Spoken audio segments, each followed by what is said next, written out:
একদা এক সকালে মেয়েটা ঘুমোচ্ছিল, ঘুম থেকে উঠে দেখলো ঘরে কেউ নেই। সে তখন বাইরে গেল, তার মাকে জিজ্ঞাসা করলো, মা তুমি তো কাল বলেছিলে আমাদের বাড়িতে আজকে নাকি কেউ আসবে, আমার একটা ভাই আসবে, কোথায় ছাড়া এখনো তো আসলো না। এর মধ্যেই এসে পড়েছে। ও মেয়েটা ভাইকে নিয়ে গল্প করছে আর এরা দুজন চা খাচ্ছে।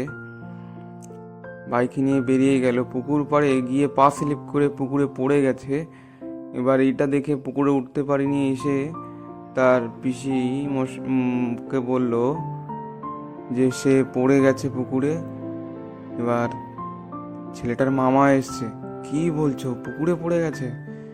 কোন পুকুরে? ও তো ঠিক আছে, এক সাধুকে বলি। গাছের তলায় এক সাধু বসেছিল, তাকে বলল এই ঘটনা হয়েছে। সাধু আবার আসলো সেই বিষাক্ত পুকুরের সামনে। সাধুর কীর্তিতে, কেরামতিতে সেই ছেলেটা আজ প্রাণ পেল। সে বাড়ি এসে তার মাকে ডাকছে, মামা করে ডাকতে মা আবার জ্ঞান ফিরে গেছে।